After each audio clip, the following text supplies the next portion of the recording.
"You're not invited to Thanksgiving," my dad said. Light, casual, like it meant nothing. I froze in my hallway, my keys still in my hand, realizing he wasn't joking. No hesitation, no apology, just cutting me out as easily as deleting a text. But that sentence didn't break me. It woke me up. Because the minute he hung up, I made a choice that would turn their entire winter upside down, and none of them saw it coming. Before I tell you the rest, tell me, where are you listening from? And when you hear what happened next, what would you have done in my place? My name is Sadi, and for most of my life, I thought being the dependable one made me a good daughter, the kind who showed up, the kind who helped, the kind who didn't cause trouble. Maybe that's why I ended up living alone in a small apartment on the outskirts of Minneapolis. Quiet, worn around the edges, but mine. After 10-hour shifts at the distribution center, I'd come home to the soft hum of my old space heater and convinced myself that this was enough, warm enough, safe enough. My family lived only an hour away, but the distance between us had stretched for years. Mandy, my younger sister, was always the center of gravity. Every crisis spun around her, every plan adjusted for her moods. Every mistake was softened with excuses. She burned through savings on candle projects and creative retreats, but somehow the rest of us were expected to keep her world stable. Dad avoided conflict like it scorched him. If Mandy cried, he folded. If Mandy got stressed, he rearranged holidays, plans, even people. Mom just stayed quiet, smoothing over tension with soft apologies that didn't fix anything. And me? I played the role everyone counted on, the fixer who didn't complain. Flashbacks come to me in pieces. Past Thanksgivings, where I rode the bus home in freezing wind just to sit at a table that felt warm enough to melt every frustration from the year. Mom's roast chicken, Dad's loud stories about work, Mandy fluttering around, showing off her newest hobby. Back then, I used to think those moments meant I belonged. But somewhere between those warm memories and now, things shifted. I didn't notice when it happened. Maybe it was the first winter I covered the heating bill because Mom whispered that the house was too cold to sleep in. Maybe it was the next winter when Dad called at midnight saying the furnace was acting up. Or maybe it was all the payments I quietly logged into my own little file. Payments that added up to almost $8,000, while nobody asked how I was doing or whether I could afford it. They assumed I'd show up. They assumed I'd help. They assumed I'd keep everyone warm through every season of their chaos. I kept telling myself it was love, that this was what good daughters did. But standing in my hallway after Dad's call, the one where he uninvited me from Thanksgiving without a pause, I felt something new settle inside me. Not anger, not sadness, just a sharp, startling clarity. For once, I wasn't the one they could count on without question. And for the first time, that realization didn't make me feel guilty. It made me feel awake.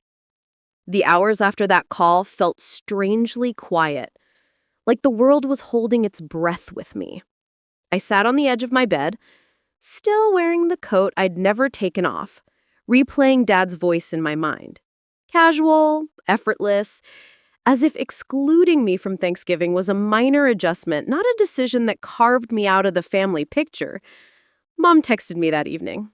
"Maybe it's better this way. Mandy's been anxious." Better for who? She didn't say. She didn't have to. Every message, every silence, every small justification over the years suddenly lined up with painful clarity. My absence had always been the easiest option. My presence, when I wasn't paying for something, was optional, disruptive even. I opened my laptop and clicked into the folder I rarely touched unless something was wrong. The payments file glowed on my screen. I scrolled through the list. Heating oil, January. Repair call, March. Emergency refill, September. Dozens of entries. Month after month of deposits I made without hesitation, sometimes squeezing them between rent and groceries for myself. $8,000. I whispered the number. $8,000 I'd sent to keep a house warm that apparently didn't have room for me anymore. I remembered the night Mom cried on the phone because her hands were too cold to wash dishes. I remembered Dad calling past midnight saying the furnace was dying. I picked up every time. I absorbed their panic so they wouldn't have to. Meanwhile, Mandy posted selfies in new coats and brunch photos from cafes in the city, always smiling, always cushioned. When she failed at her candle business, nobody raised their voice. Nobody froze her out of Thanksgiving. They wrapped her mistakes in soft words. My mistakes? I wasn't even sure what mine were. Existing? Maybe not fitting the vibe? A dull anger simmered under my ribs. Not explosive, not wild, just heavy. A steady warmth that felt dangerously close to self-respect. Dad's sentence echoed again. You're not invited. And for the first time, I didn't shrink. I didn't rush to fix anything. I didn't try to understand Mandy's feelings before my own. Instead, I opened the heating account. The login screen blinked back at me, familiar from every emergency payment I'd made. My cursor hovered over the dashboard where next month's auto payment was already scheduled. All those winters spent choosing their comfort over my own. All those nights I'd come home from a freezing shift only to send money I couldn't spare. Something in me settled solid. Final. I said it out loud just to hear how it sounded. Then don't expect my $8,000. Not shouted, not dramatic, just true. And for the first time in years, the truth felt like enough. I didn't act right away, not out of doubt, but because I wanted to feel the weight of the decision before I made it real. The next morning, Minneapolis was wrapped in a quiet layer of frost. I sat at my small kitchen table, sunlight barely breaking through the thin curtains, and opened my laptop. The login screen looked almost innocent, like it hadn't drained pieces of me for years. I entered my password. The dashboard loaded. There it was, the next auto payment already scheduled for early November, a number I knew by heart. My cursor hovered over the Manage Payments tab. My breath felt slow, steady. All my life, I'd been trained to put their comfort before my own, to pour warmth into a house I wasn't welcome in unless Mandy approved the weather. But this time, the warmth in my apartment was mine, paid by me, controlled by me. I clicked, then clicked again. A final confirmation screen appeared. Cancel automatic payments. For a moment, my hand trembled. Not from fear, but from the strange feeling of choosing myself. I thought of Dad's voice telling me I wasn't invited. I thought of Mandy's silence. I thought of every winter I froze on my way to work while sending money to a house where no one saved me a seat at the table. I hit confirm. The cancellation notice popped up instantly. Just a small line of text, but it felt like a door opening inside my chest. 2 hours later, the messages started. Mom, Sadi, something's off with the heating. Can you look at it? I stared at the screen, then set my phone face down. Dad called that evening. Once, twice, 7 times. I let every call ring into silence. By the third voicemail, his tone shifted from annoyed to accusatory. Sadi, this is childish. Don't complicate things. Complicate things? No. Things were finally simple. The next morning, Minneapolis was wrapped in Weather alerts warned of a coming storm. Temperatures dropping faster than expected. Mom texted again. Your dad says the thermostat isn't responding. Maybe the system glitched. I didn't correct her. Not because I wanted them to suffer, but because I had finally stopped lying to myself. I wasn't their endless resource. I wasn't their emergency fund. I wasn't the heat they could steal whenever their world got cold. That night, I looked around my apartment. The soft lamplight, the hum of my own heater, the blanket folded neatly at the edge of the couch. Everything small, everything simple, everything mine. And as the first snow of the season hit the window in gentle taps, I realized something I'd never allowed myself to believe. Choosing myself wasn't betrayal. It was survival. Thanksgiving morning arrived like a held breath. Minneapolis was buried under fresh snow, the kind that softens everything except the cold itself. I was sitting on the floor of my apartment, pulling a blanket over my legs, when a sharp knock rattled my front door. Not a polite tap, a demand. I already knew who it was before I stood up. Dad. Through the peephole, I saw him standing in the hallway, bundled in an old coat that looked thinner than the frost sitting on his shoulders. His cheeks were red from the wind, and he kept shifting his weight like the cold had settled into his bones. I cracked the door open just enough to see him. Sadie. He breathed out the word, forming a faint cloud in the chilled hallway. We need to talk.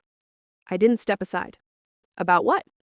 His jaw tightened, not used to being questioned. Don't play games. The heating at the house, it's barely working. Your mother hasn't slept in 2 nights. Mandy's upstairs crying. The place feels like it's 40 degrees. I kept my expression calm. That sounds hard. Hard? He blinked, disbelief flickering across his face. You canceled the payments. Why would you do that? For the first time in years, he looked small in front of me, vulnerable. But that vulnerability didn't feel like an invitation. It felt like a last-minute realization of consequences he never imagined would land on him. I didn't cancel the heating, I said evenly. I canceled my part in it. Dad stared at me as if I'd spoken a foreign language. You've always helped, he said. You know we count on you. I know, I replied. But you also told me I wasn't invited. Remember that part? His face flushed. Not from the cold this time. It was just one holiday, Sadie. Mandy's been anxious. We didn't want drama. I let out a slow breath. You cut me out to keep her comfortable. But you still expected the money. Do you see how that sounds? Dad's voice cracked in frustration. This isn't about money. It always was, I whispered. Just not for you. He scratched the back of his head, a nervous gesture I remembered from my childhood. Look, maybe I shouldn't have said it like that, but you know how your sister gets. You're the steady one. You don't take things personally. I pulled the door a little closer to me. I'm not the steady one, I said softly. I'm the convenient one. He opened his mouth, but nothing came out.